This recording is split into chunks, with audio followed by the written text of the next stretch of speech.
Welcome back to the Skippers Review Podcast, episode 215. Live with me today, I'm Brett. That's Hagen.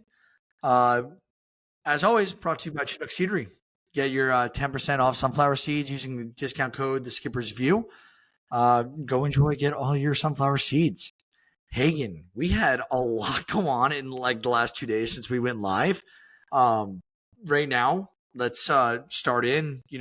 As we always mention, Ohtani just doing cool things, and when he does cool things, he usually does them in a typically a fashion with a little flair and pizzazz. So, for those who don't know what I'm talking about right now, Shohei Ohtani is currently 2 home runs away from back-to-back 50-plus home run seasons. So, odds he gets this high. The significance, last year, in his first year as a Dodger, he set the all-time Dodger record with single-season home runs with 54.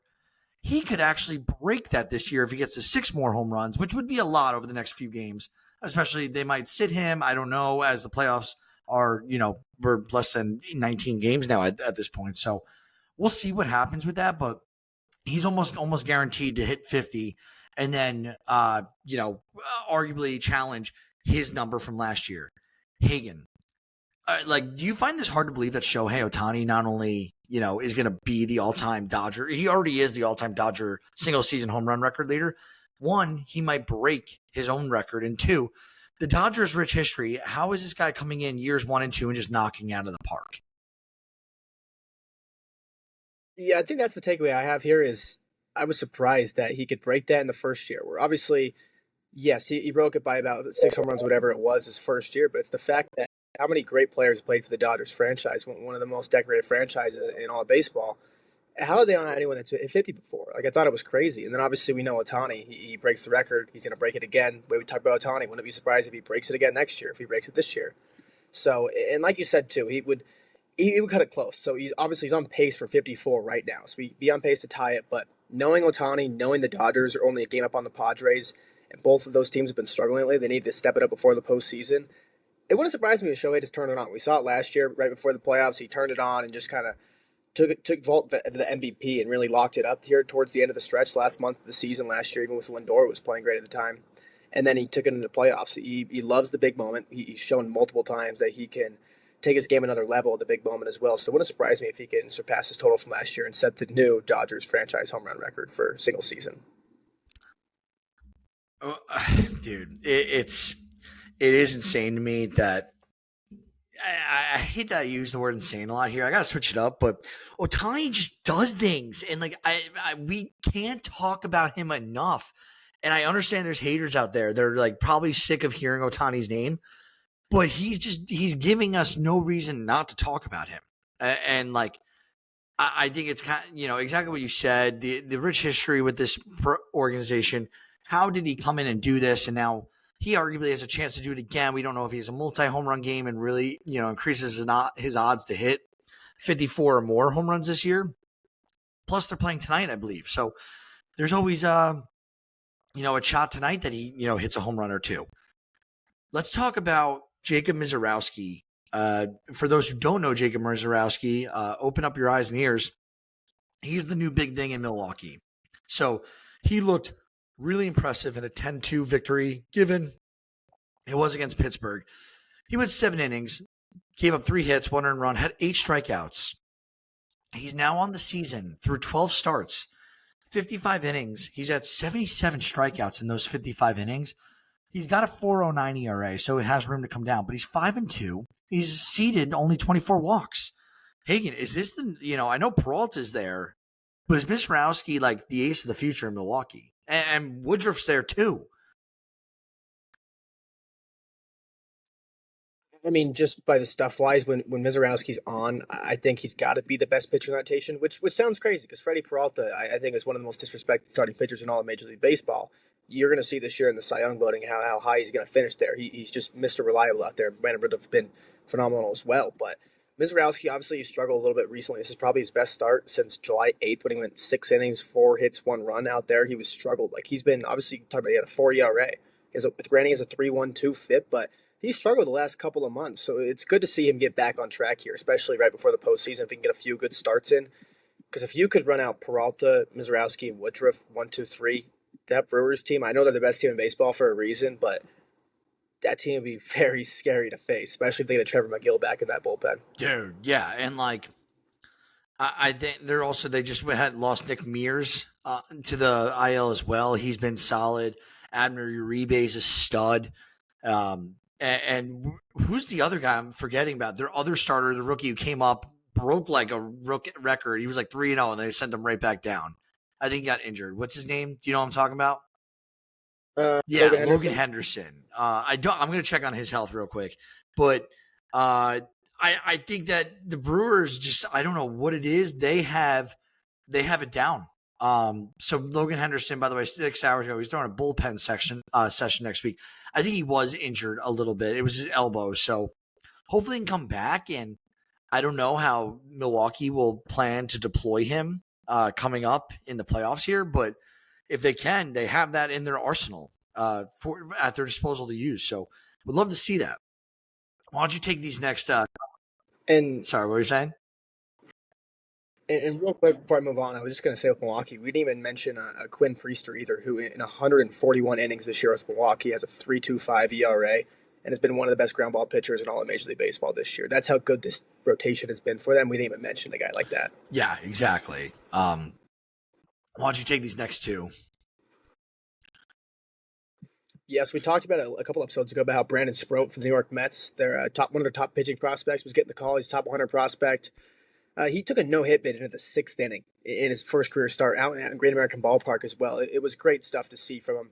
Struggled a little bit with walks, but went 6 innings, took the no-hitter into the 6th, struck out 7, let a couple earned runs there at the end, but it was a great start, a great sign to see from Brandon Sproat here. Obviously, the kids have brought the life to the Mets. It seems like when the kids and those rookies are on the mound for the Mets, you have a good chance to win, and if it's a veteran, they don't have a good chance to win recently, which seems pretty flipped than what you usually think, but it was great to see that from him, especially his minor league season started off a little slow this year. I mean, if you look at his AAA numbers, they're not the best, but if you look at his AAA numbers in the second half, they were phenomenal.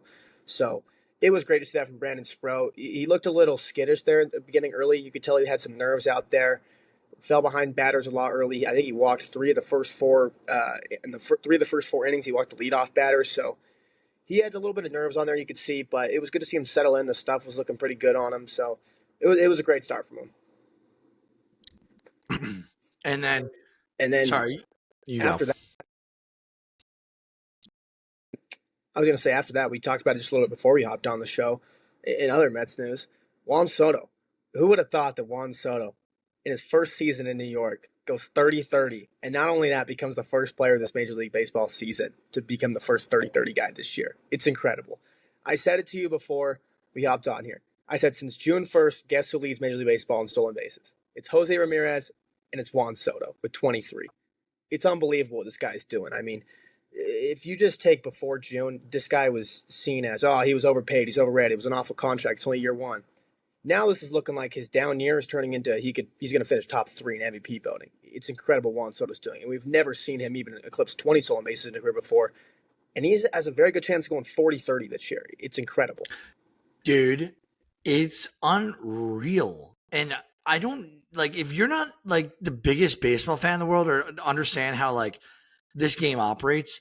No one in their right mind who follows this game would have put their money on Juan Soto to not only go 30-30, but to be the first player in the league to go 30-30 this year. It's that's how good of a player he is. That 30, and it's not the home runs, it's the bags. Juan Soto, he's not known for being a speedster on the bases, and now he's got 30 stolen bases. Like you just said, he has a chance to go 40-30, and the Mets, they have a star. They have he's not just a star. He's literally a top 3 player in the game, in my opinion. I know people are going to come at me for the defense or something like that, because there are plenty of guys who defensively and offensively have a nice mix, like the Bobby Wood Juniors of the world. But I'd much rather have Juan Soto. Am I crazy? I don't even think Juan Soto and Bobby Wood Jr. are actually, I can't say that they're not comparable. That's a tough take, but you know what I mean. Juan Soto, I just feel so much comfortable putting a bet on Juan Soto to be a stud in the box, to produce 100+ walks every year. He's probably at this point in his peak, like he's not going to put on any bad weight at this point if he stays in shape. And he's a thick boy. Juan Soto crushes baseballs. I just think, he's a perfect frame for the game of baseball. And, I'm just trying to look at the stolen bases. What do you think his most ever in a season was before this year? I do have this pulled up right in front of me, but it was 12, which he's achieved twice. Yeah. And outside of the 12, but outside of that, he's never gotten over 10. Yeah, exactly. He's never gone over 10. And that was 2023. So 2 years ago, he stole 12. And then he stole 12 his sophomore year when he was 20. It's unbelievable that in year 8, he has this jump from 12 stolen bases as his all-time high to now he's at 30 stolen bases and he's leading baseball at 30-30 this year.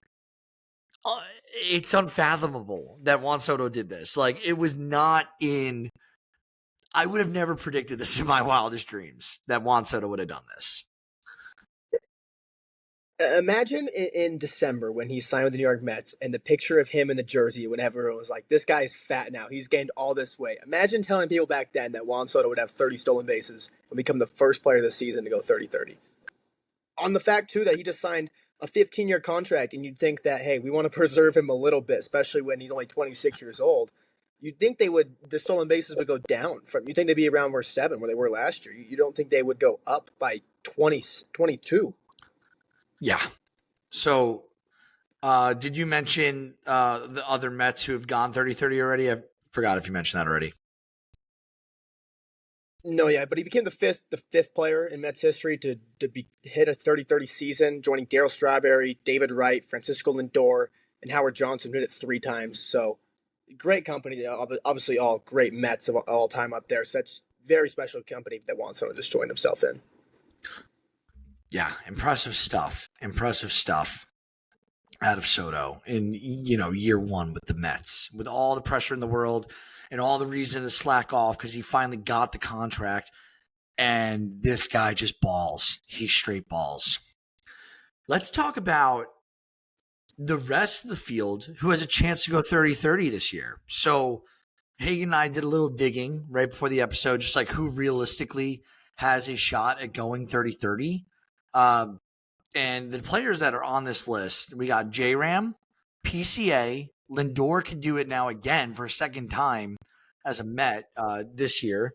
Randy Arozarena, Jazz Chisholm Jr., Corbin Carroll, Julio Rodriguez, Zach Neto, and Byron Buxton. So out of these guys, did you play around with their stats at all, or did we, do you have any guesses who's going to do it and who's not, I should say? I mean, my guess is I would put up there. Obviously, you got to put J-Ram up there. I think he's going to do it.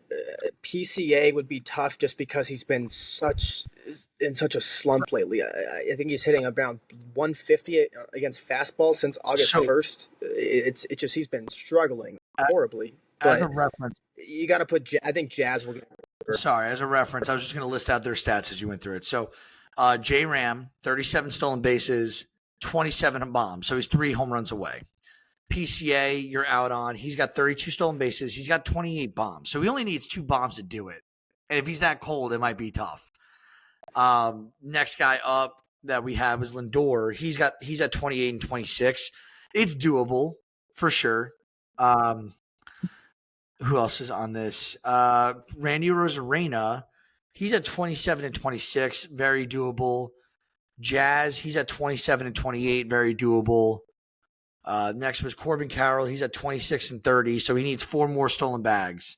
I think that's a lot easier to do than home runs, is get the bags. Julio Rodriguez, he's at 30, 25, so he needs 5 stolen bases. Zach Neto's at an even 25, 25, and then Buxton, where is he on this list? He's got the home runs, I think. He's got 30 bombs. But he's got 21 stolen bases, so he would have to do some damage on the base paths in the next, couple weeks in order to get this done. That being said, so you got J-Ram's going to do it. PCA, you're out on. What about Randy? I don't know if I'm in on Randy. I'm gonna say Randy just because we just know Randy turns it on in the postseason. I think Randy's gonna turn it on because the Mariners are gonna need him down the stretch here because they've also been struggling lately. I would say him. I would say Jazz. I think J Rod, obviously, he's sneakily getting up there in MVP conversation for down ballot votes there. Zach Neto, I really want him to get it. I would say just the two I'm out on right now would probably just be PCA and Buxton out of those guys. And PCA just because of how bad he's been lately, and especially against the fastballs. Like I said, he can't hit fastballs the last couple of months.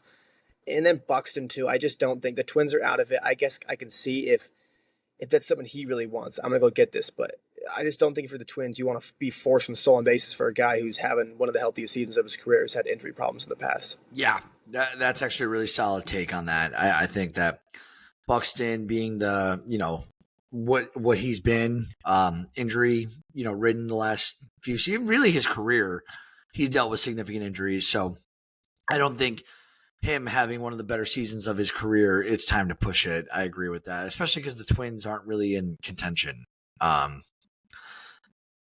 Yeah. Don't mean to bash the Twins, but you're 16 games below 500, so I don't think that Buxton will do it either. Let's talk about when we were doing this. The one thing that you and I both noticed is steals are down.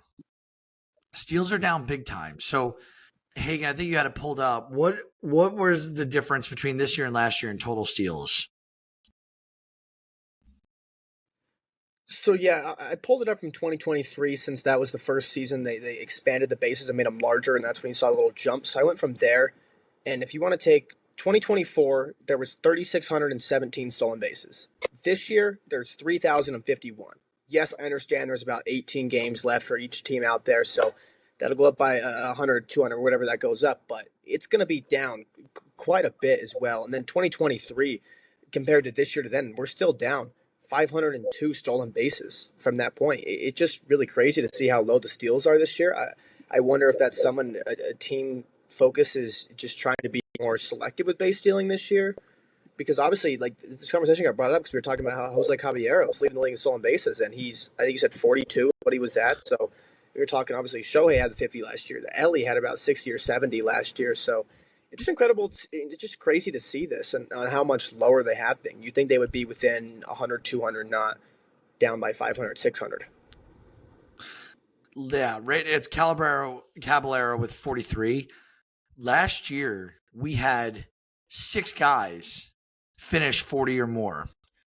This upcoming season, we have one guy across the 40 line right now, and I don't know how many we're going to get above that. Chandler Simpson will probably get it. J Ram will probably get it. O'Neal Cruz will probably get it. And Trey Turner was the only one like that I thought could do it, but now he's injured. And we'll talk about that in a little bit, but steals are way down. Steal leaders are way down. It was just a trend to pay attention to because last year was like one of the biggest steal seasons of all time. Let's talk about. Yeah, it is just crazy. And just one more quick stat about this that stood out to me was just comparing this year, 2025 to 2023. Obviously, the steals were about 500 less right now, but this year they've been thrown out 19 more times than they were in 2023. And that's even with the game shorted, which I thought was pretty crazy. That is crazy. Let's jump to, we this guy we are not trying to talk about, and that's Nick Kurtz out of the athletics organization. So I thought there was a really cool article written up by him, by Mike Petriello of MLB.com. And I just wanted to point out this about Nick Kurtz. He has an 180 OPS plus right now, and it's the best on record by a rookie with at least 400 plate appearances. Let that sink in. The best on record with 400. So, like, all rookies ever, he has the best OPS plus ever with 400 plate appearances or more in a rookie season. This is what I really wanted to show you, though, was this graphic. I'm going to share my screen. And give me 1 second as we go through this. Sorry, I don't know why my Wi-Fi has been terrible. It makes no sense. One of us got bad No, Wi-Fi. I think it's me right now though, because like I'm lagging even going in between tabs, which shouldn't be a thing. So I wanted to show this infographic. I'm not able to zoom in too much, but so Nick Kurtz right now, we're looking at the best second halves of all time. Look where Nick Kurtz stands among the greats here. He's 16th best second half of all time. And Barry Bonds is good for four or five of these. Judge, Albert Bell, Ryan Howard, Jim Thome, McGuire, Judge, Ramirez, Johnny Mize, Sammy Sosa, Ted Williams. Everyone on this list is either a, Hall of Famer if steroids were not in the picture, future Hall of Famer, and like Albert Bell. That's literally the list. And then Nick Kurtz. How many former MVPs are on this list? As well, like Ryan Howard, Christian Yelich. This is insane that he's like up here with these guys as a rookie. He's a rookie. So I really appreciate, Mike Petriello putting this all together. I think this is one of the better pieces that I've read this year, honestly. So go check out his piece. I didn't mean to show the whole thing there, but I want to give him credit there. Hagen, where are you taking Nick Kurtz in fantasy drafts next year? I mean, he's got to go pretty high. I'm not the best fantasy guru by any means, but he's got to go pretty high. Obviously, he's showing that he's not just a top first baseman on Major League Baseball, not just one of the top rookies in Major League Baseball, but a top hitter in Major League Baseball this year. He debuted on April 23rd this year. WRC plus leader since then. Number 1, Aaron Judge, 182. Number 2, tied, Shohei Ohtani and Nick Kurtz, 174. He has been on pace with Aaron Judge and Shohei Ohtani since his debut. It's incredible. Shohei Ohtani, Aaron Judge, not bad company to be a part of if you're a hitter. Not bad at all. Let's keep moving, though. Let's talk about Slade Cecconi of the Cleveland Guardians. So for those who don't know the young pitcher, he took a no-hit bid into the 8th this week. The big thing about this, outside of him being an absolute dog on the mound, he went 1 hit, 3 walks, 3 Ks, and 8 scoreless innings. He looked fantastic. The Guardians are making the American League interesting. So right now, and we'll talk about the playoffs here in a second, but I wanted to point that out because that was a big win for them to, kind of jump Kansas City in the wild card race. Last thing before we talk about playoffs, let's talk about Jeff Passan tweet that or comment here that talks about Kyle Schwarber. So I thought this was super interesting. Hagen, what do you think about these 6 contenders that he listed? Obviously the Rangers, Padres, Astros, Reds, Tigers, and Braves. I honestly thought there would be a few more on there, but I saw there was also a report too that came out and they said Philly will not be outbid. Forgive me, I forget who put that out there. I believe it was Bob Nightingale, but I could be wrong.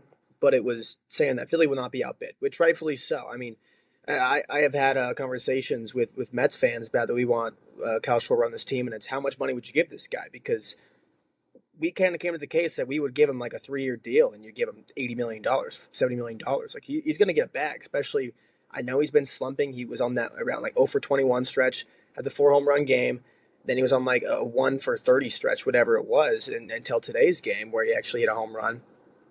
But Kyle Schwarber is one of the best hitters on Major League Baseball. It's year in and year out with this guy that he's just one of the most fearful hitters. He's always a guy you don't want to face in the postseason either. He's just one of those scary at-bats because he can change the game literally at any moment, any time. We know in the postseason, the home runs play. Most of the time, the team that hits the more home runs in the game is going to win the game. What does Kyle Schwarber do? He hits home runs. He's the only player to hit a home run in every single playoff series in Major League Baseball history, I believe. So he's going to get a bag in the offseason. It's just going to come out of the years, but I do like these contenders. I think there are a lot of teams that are going to throw a lot of money at him. I do lean Phillies that he's going to stay with that team now because I can't see the Phillies letting anybody else take him away from that team because that team looks very different without him. You know what the funny thing is? I feel like the Phillies are going to get outbid.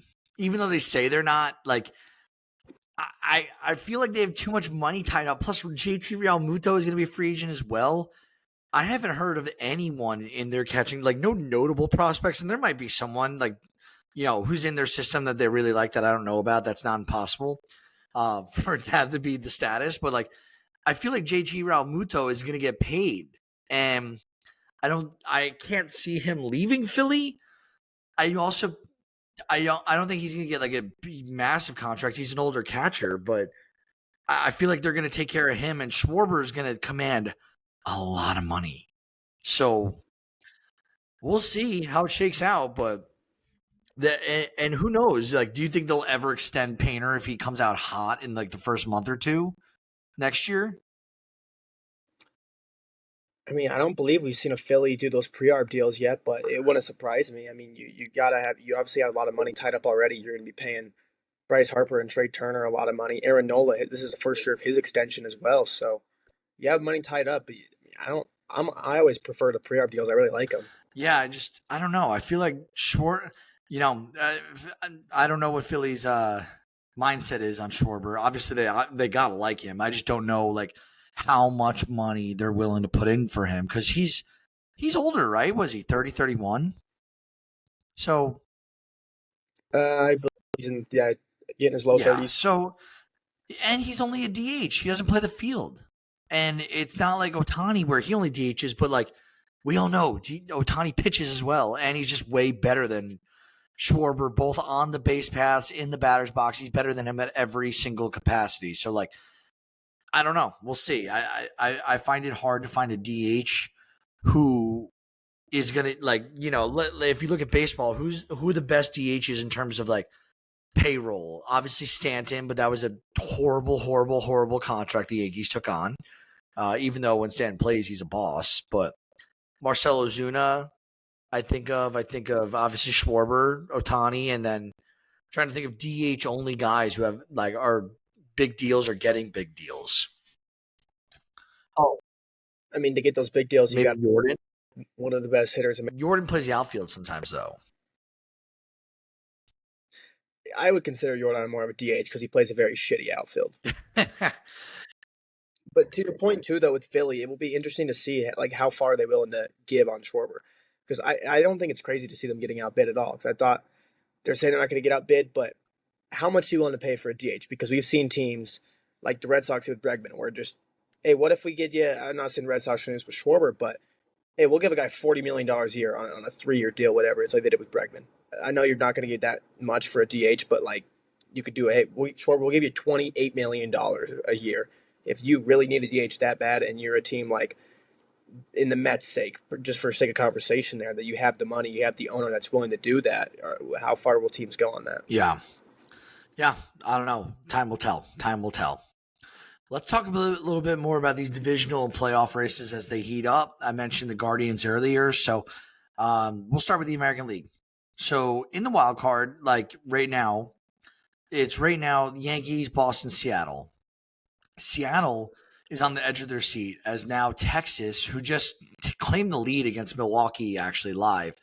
They're only a game and a half back on Seattle. So if Seattle doesn't get their act together, Texas might sneak into this. And then on top of that, the Guardians have the same record. Oh no, they're a half game back on Texas, so they're 2 games back in total on Seattle. The Guardians, if they flip a switch here and they get hot, not only is Seattle sending their bags home packing, there's a chance that if Boston doesn't get their act together either, that they could as well.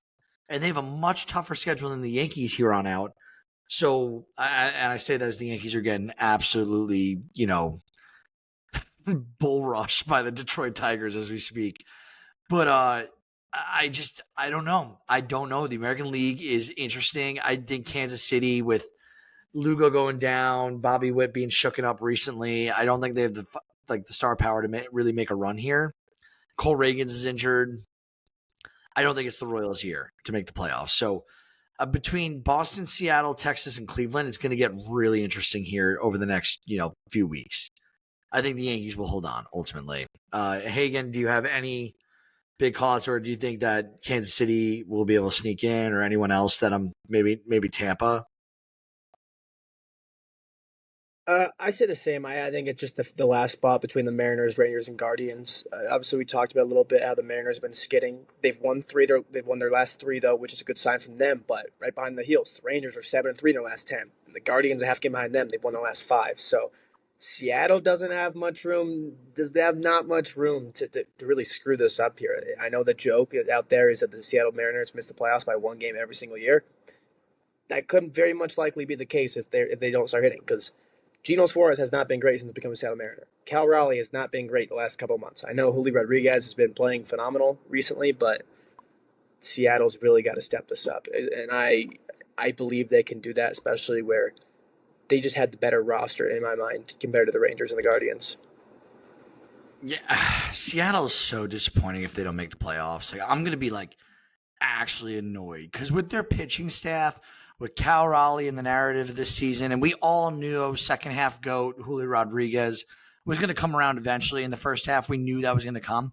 We did not see Eugenio Suarez, swan diving off of the tower he was on earlier this year, the castle, because he was the cream of the crop when it came to the trade deadline. He was the number one hitting asset that everyone was like, "Where's this guy going? He's having a fantastic year." And by the way, I think I heard some the other day. We'll pull this up at some point, but I think Julio Rodriguez just entered or is going to enter guys that have multiple 40 home run plus seasons. Maybe that's what I heard. Well, I'll figure that out. But Seattle's just super disappointing here. I think we could jump to the National League, and I think that the National League has somewhat set in stone with what's going on. I think the most interesting is probably going to be the West, so we can start there because the Dodgers Padres, this division is going to be decided like the last game of the season. Right now, the Padres are one game back, but if we're talking wild card in the National League, right now it's held by the Cubs, the Padres, and the Mets. The Mets are 2.5 games up on San Fran, 3.5 games up on the Reds, and then 4 games up on the Diamondbacks and Cardinals. I think the Cardinals and Diamondbacks are cooked. I think the Reds are, they're 4-6 in their last 10. I don't see it happening for them. The Giants are 7-3 though in their last 10. And I think if the Mets are not careful here, they can be caught sleeping at the wheel, and the Giants could take their spot from them the same way the Rangers, or the Guardians could take the Mariners' spot in the American League. So, Hagen, what's your panic level as a Mets fan right now with 18 games left in the season? It's definitely getting up there a little bit. I said last episode, if there's any team that's known for a September collapse, it's the New York Mets. And I normally try not to get too into it and say, the season's over, we're back. I try not to do that very much, especially because it's very easy to do that as a Mets fan. But this team is struggling right now. If your name is not Brandon Sprout, Jonah Tong, or Nolan McLean, the pitching on this team is garbage lately. No one can go past the fifth inning. You're relying on rookies who have made 4 starts at most to lead this team down the stretch here. Ryan Helsley has been a disaster since coming over. Cedric Mullins, looks like he should be DFA'd off this team right now. He sucks. Respectfully. The Giants are creeping up. The Giants are playing very good baseball, so I know you have the 2.5 game cushion, but if the Giants keep winning and you skid for another series, that lead's gone like nothing, and then you got to continue to play better record than them the last week and a half of the season. Yeah, we'll see if the Mets are able to hold out. Just because of the star power, I want the Mets and the New York team. I do. I want Alonso, Lindor, Juan Soto. I want them in the playoffs. Who doesn't really want them in? Obviously, teams that are fighting for a playoff spot. But if you're a baseball fan just looking for star power, which I don't know why people are not. I want to see the best players in the game play in the postseason. That's just how I am. I think most people are like me, but you got those few rats out there that, what about the underdog? It's I don't give a shit about the underdog. I want to see star power. It would be a very Mets thing, though, to have a $400 million payroll and miss the playoffs. It would be a Mets thing. It just it would be rooting for the Mets right now is the difference between I would much rather watch LeBron play in the NBA playoffs than watch the Indiana Pacers. I don't care to watch I live in Indiana. I don't care And people are like, oh, Tyrese Halliburton. It's like, come on, like LeBron, Steph, KD. Those are the stars I need to see like showing out. Maybe those are just the guys from my generation. Halliburton's like the new age coming, but we're not a basketball show, so I'm not going to talk about the NBA anymore. Um, let's talk about some news and injuries this week. So I mentioned earlier, Trey Turner, he exited the game on Sunday with a right hamstring strain. He's going to hit the 10-day IL. This really sucks as he's been awesome this year, to say the least. And he was one of the guys we looked at for 30-30. Now he's not going to be able to do it. He might be back for the playoffs is what I'm seeing. There's a good chance, but right now he's out for the remainder of the regular season. Toronto is also losing their, stud shortstop, Bo Bichette. He hit the 10-day IL with a left knee sprain. Hagen, are the Blue Jays opening the door for the Yankees to come in and take this division from them? I mean, it's with the skid they've been on lately, and with the injury coming at a bad time too. It's the Yankees could really overtake this. I saw the other day the closest they've had to first place in the division. The Yankees since I believe they lost the division to the Blue Jays back a few months ago. So there's definitely a shot for the Yankees. They can close it on them pretty quick. And regarding the last two injuries you just named too, it's funny enough. Those are the two MLB hits leaders. I mean, Trey Turner is 179, he's second. Bo Bichette, 181, he's first. And third is Bobby Witt at 160. So they had a 20-hit lead over those next two guys. So hopefully Bo Bichette, granted, I have a bet on him to lead the league in hits, so hopefully he can get back too. And Turner hopefully gets back for the postseason. Hopefully they can keep that crown because obviously that's something you really want to see. Obviously, Bo Bichette was led the league in hits before. And, real quick before we keep going, I do want to say, like, if we do look, I brought this up a bunch recently. The Yankees schedule going out, leaving the regular season. Yeah, they're playing Detroit and they're getting work tonight. They're going to lose. They got two more games against Detroit. They got a series at Boston. And then their last four series, they go at Minnesota, at Baltimore, home against the White Sox, home against Baltimore. There's like that. There can be a lot of W's in that. And then when you look at Toronto, they're right now, they might lose tonight. They're in a 3-3 ball game in the extras in the extra innings against Houston. Sorry, I got tongue tied there. And who knows if they win tonight or not? But they're playing Houston this week, who obviously has their work cut out for them for the playoffs here. Then they're going Baltimore at Tampa, at Kansas City, home against Boston versus Tampa. I think that's a much stingier schedule, especially because Tampa is sneaky. They play spoiler. And Tampa, they're not completely out of it right now. They got to play to the end. Baltimore's out of it. So, I know Tampa's unlikely to make it, but they are still mathematically not eliminated. They got guys. And it takes one swing of Junior Camaro's bat to change a ball game. So, I just think that Toronto, if with the injury, with the way the Yankees been playing the Yankees have won 4 series in a row, by the way, since that dreadful Boston series. So if the Yankees continue playing, Schlittler, he got blown up the other day, but he's looked fantastic since his call up with Max Fried, who's starting to look like Max Fried again. Rodon, Warren, Yarbrough's back. The Yankees have the rotation heading in, and now Stan's healthy. McMahon's he batted .316 last week. He walks. There's just pieces for the Yankees coming. Jose Caballero leads the league in steals. He's a Yankee. They got him at the deadline from Tampa. They got guys and pieces that they can make this work. So I'm getting really hyped up on the Yankees. We'll keep going though. I'm sorry. Let's talk about, unfortunately for Chicago, the Cubs, who we already knew had an arms problem at the deadline, both starting pitching and bullpen. Closer Daniel Palencia, he hit the 15-day IL with a strained right shoulder. So it looks like his return to the season is unknown. Jameson Taillon, he came off the IL for them. He's going to start tomorrow against the Braves. But Hagen, how bad is this for, Brad Keller's going to get the closer role in Chicago. The Cubs have zero depth in the bullpen, I feel. I don't think they have a lot of guys that can save you a game. I mean, before, I know Palencia struggled a little bit here in the second half, but that was the one guy you would look at and say that he has the closer stuff out there. He has the gas you can throw out there. that you would want out there? Because we already talked about all year that this bullpen seems very thin. It started out horribly, and then they went on a very good stretch, but now they've been struggling a bit lately. But rightfully so, Brad Keller should be the closer. I mean, in the second half, he has 20 appearances. He hasn't allowed a single run yet, so at least he's been pitching very well. Obviously, stuff-wise, he does not have the Danny Palencia fastball, but it hurts the Cubs, especially if he's not back by the postseason, because we'll see in the postseason that you want that high octane stuff there. Yeah, and then did you see what they did? They went out and signed Billy Hamilton, who's a 35-year-old speedster, to a minor league deal. And no offense to Billy Hamilton, you're 35, you haven't played since 2023. They signed him. Apparently, it took place, on August 31st, which now makes him eligible to join the Cubs in the postseason should they need him. He's a career 239 batting average, 9.8 WAR. He does have 326 stolen bases, so he definitely can, move it.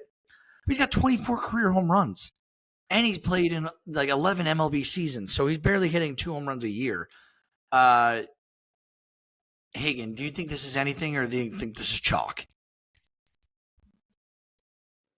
This is just if I feel like if they want the speed there at the end of the season. Obviously, the last time I have Billy Hamilton's sprint speed clocked was 2022, and he was 82nd percentile. I'm not saying he could have gotten any faster than that, but you would assume he's gone down a little bit now at age 35. But I think it's more of a fun sign to see a guy like Billy Hamilton, who he's the speedster. It's the typical, almost like the Terrence Gore signings of the past, where the Royals would sign him and all those teams would sign him, trying to give the next spot in the postseason, where we see it. It will come to a point where base running matters, and you need the guy like the Dave Roberts. He made a name for himself. He's known for that stolen base in his career. Red Sox probably don't win the World Series if he doesn't do that. So there's just guys like that, like a Gerard Dyson. So it's one of those signings. I'm not saying he's going to make the postseason roster guaranteed, but if they do like the speed, they can have him up there. I just thought the Cubs would, if they're going to do this, take shots on arms, like guys that are older arms that you could throw in the minor leagues. If you need innings, we knew Justin Steele was out. Now you got Palencia out. You got just so many guys in the Cubs pitching that this is the reason. And I've been saying it all year, Hagen, is they didn't go out and get arms for Kyle Tucker. This was their audition year to make it work for a top 10 player in the game of baseball. Do not at me at that. Kyle Tucker is, when he's fully healthy and clicking. I totally think he's a top 10 player between offense, speed, and fielding. Everything about him screams top 10. Yeah, I don't know. If I were the Cubs, I would have been fully aggressive with what you had in PCA, Michael Busch. You went out and made moves to get these guys. You traded for PCA, you traded for Michael Busch, you traded for Kyle Tucker. You have Ian Happ, who's on a bender right now. You have Seiya Suzuki. I just thought this was a little weird, not being aggressive in the arms front, but we'll keep moving on. 2 catchers both head into the IL with concussions. So the first one's Logan O'Hoppe, Long Island boy, shout out. He got hit in the head on a backswing by Jacob Wilson. Scary stuff, because I can't imagine being hit in the head with a bat, even with the helmet on. I'm sure. He clearly has a concussion, so that shit will kill you. I get so scared when I see that. And then Ryan Jeffers, he was placed on the 7-day IL with a concussion as well. I didn't see what the cause of his was, but both of them are out. Both are dealing with concussions. Dodgers, they got Max Muncy back. He was activated off the 10-day IL following his strained right oblique. So good news for the Dodgers, who've been, is struggling a fair word to say how they've been doing?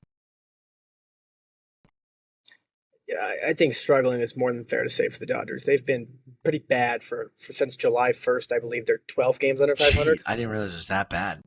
But hopefully Max Muncy, veteran, can spark a little bit.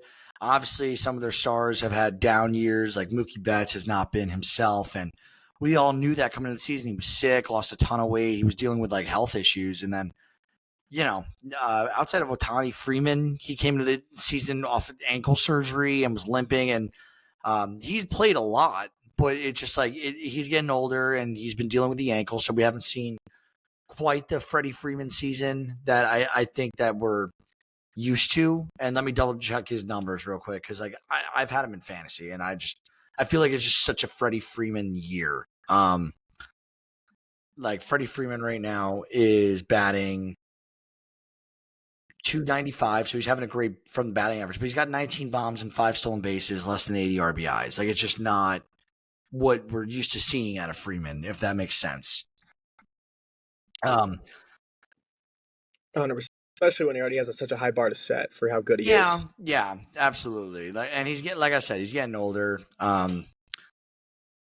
But he's one of the best, and we just expect the best out of him. But I'm not worried about them for playoff time. I'm just hoping Muncy can help give them a spark a little bit. I would love to see Padres, Dodgers come down to the wire here. Giants, Logan Webb, he joins the 200K club. So he's been in the league 7 years. First time reaching 200Ks in his career. Hagen, are you a Logan Webb guy? He like is one of my biggest fantasy guys I draft every year. I'm a big Logan Webb guy. If you're going to be getting ground balls and getting 200 strikeouts a year and throwing nasty stuff, you got my attention. Good for him. Congratulations, Logan Webb. Michael King, San Diego Padres starting pitcher, was activated off the 15-day IL. He's been out since August 14th with inflammation in his left knee, so almost a month. And Michael King's a stud, so the Padres really need him, as we just mentioned, going down this race with the Dodgers for the NL West. Atlanta, they had a bunch of things go on this week. So Sean Murphy's not going to return this season, meaning Drake Baldwin's going to be the primary starting catcher. He went on the 10-day IL with a torn labrum in his left hip, which sounds miserable. He's going to require surgery. So, prayers out to Sean Murphy. Has a full speedy recovery. He's a great player and don't like to see that. They also claimed right-hand reliever Alexis Diaz off waivers from the Dodgers. Chalk, or is this a real move for Atlanta? I mean, I think when you're in the Atlanta Braves situation, this is the type of moves you should be making. Obviously, you're just trying to play spoiler at this point. You got some injuries. Why not take a chance on a bullpen arm that's struggled, but you've seen in the past can be a very good reliever for you. Worst case, you figure something out. Best case, you figure something out with him there, and worst case, you just DFA him in a couple weeks, or you just let him right out at the end of the season, and you'll DFA him in the offseason. And finally, Brian Snitker, the manager of the Braves, he reached a milestone, 800 career wins as a manager. So congratulations, Brian. He's now what I looked up because I was like interested because managers, they're not like starting pitchers where like they only can get a win once every 5 games. Like managers, if they manage a good team, they can rack up wins pretty quickly. Like look at Dave Roberts. How many wins do you think he's had since he's been a manager of the Dodgers? But Brian Snitker's now 87th on the all-time list for wins by a manager, and he's been managing for 10 years.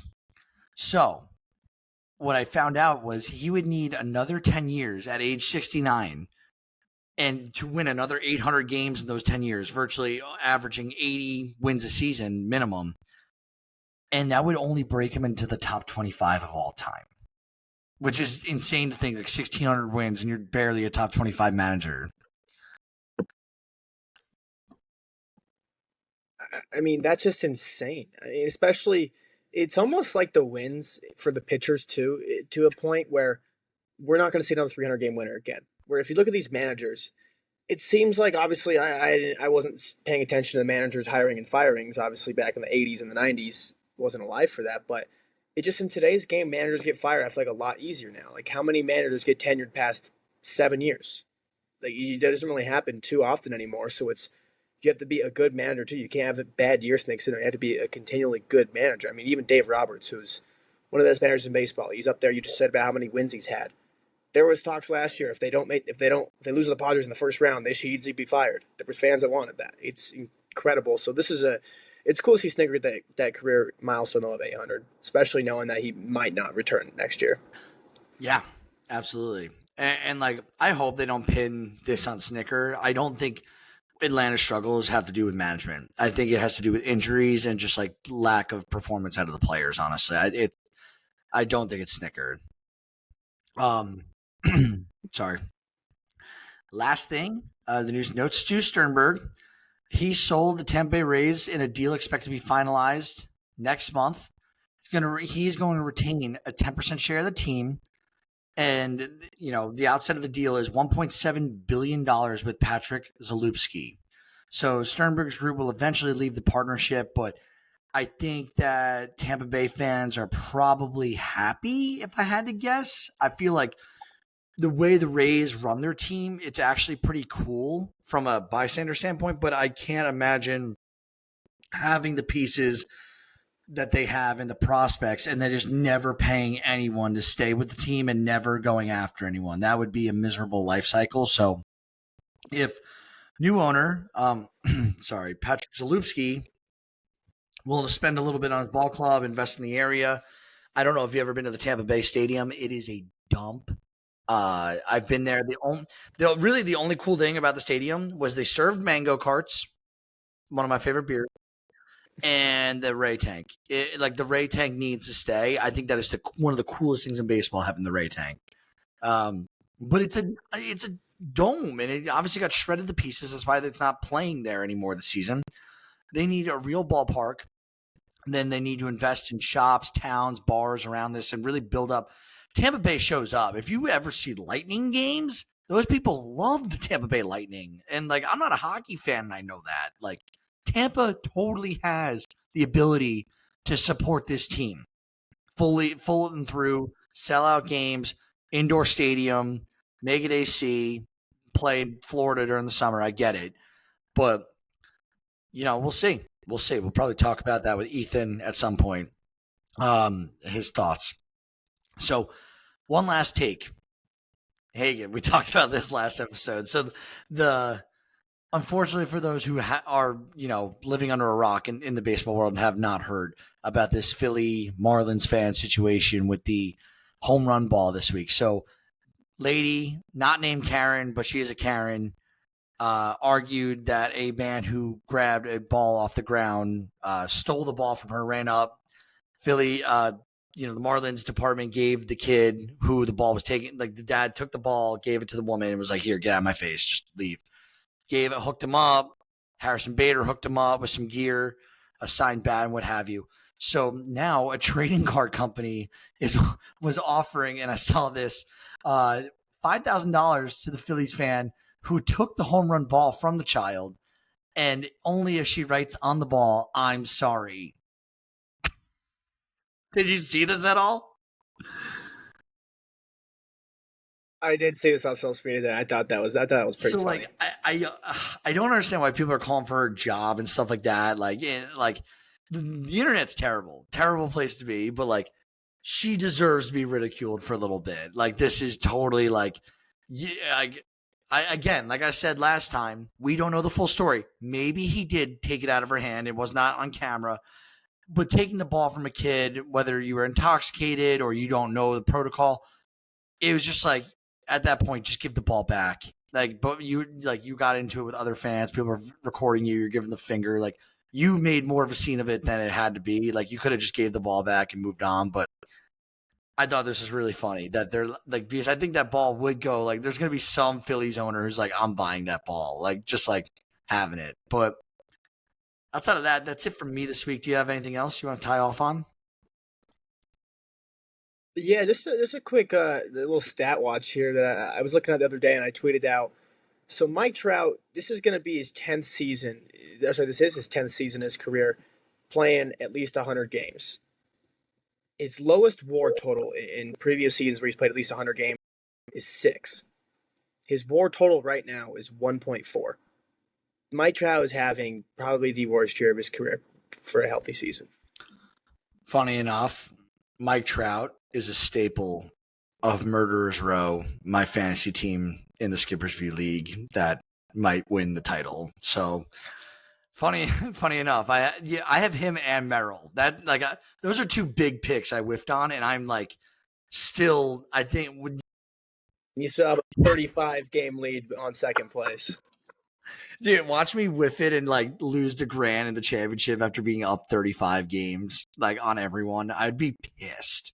My team's built. I hope I face you next week. I hope I can beat Nick's picks. If you beat me next week, I'll do a live beer chug on the podcast if Dean allows me to do it or something like that. Just something a chug bet or something. I don't know, but it would be. Discuss baseball style. I'll let you be known. I would be really upset if if I lost. Like, it's not even about the money. It's about just like the pure like domination into like just screwing it up in the playoffs. But I mean, that's fair. I mean, you have dominated since literally week one this entire season. It's been a nice run so far. Close out. Thank you for listening. Follow us on social media. Grab your merch. Be sure to give us a 5-star rating if you've been listening. We'd really appreciate that. It helps us grow. Read some of the articles posted this week if you can afford it in this economy. Feel free to subscribe. It's pretty fair. We don't do ads on purpose because we don't want to spam you with that. Just help our writers who are producing content each and every day. Go check out Stat Soldier, Dean's new website. And then that's pretty much it from us. So thank you. Bye.